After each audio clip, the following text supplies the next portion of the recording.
Time to head to the voicemail of Truth and Reason. This one about the Browns and developing wide receivers. How you doing? This is E.T. Long time no see. I had a question, just like how the Browns have struggled to pick kickers over the years. Have the Browns ever truly been able to develop wide receivers? What was the last receiver that we developed, that we drafted, that became something? Was it Josh Gordon? Didn't last that long, but, I mean, he showed some high production. I was born in 95, so I only remember the Browns when they came back.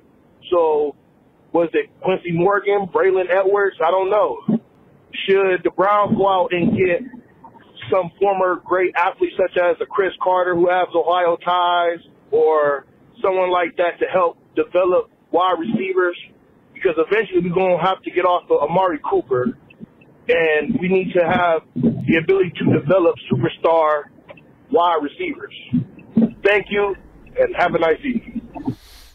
As always, we appreciate all of the voicemails. Mary Kat, it's a really good question.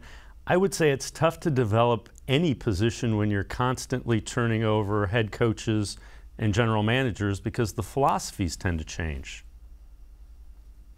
Well, certain teams are better at developing positions than other teams are.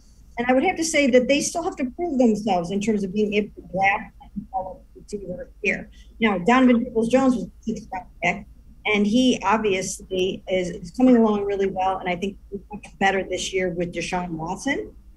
Anthony Schwartz still has to prove himself. That was a pretty high pick, that 3rd-round pick from last year. So they have to demonstrate that, that he's going to be worthy of that pick. And then David Bell is another 3rd-round pick this year. So they've got an opportunity going forward here over the next couple of years to prove that they can go out and find a guy in the 3rd round and turn him into a viable and good starting wide receiver.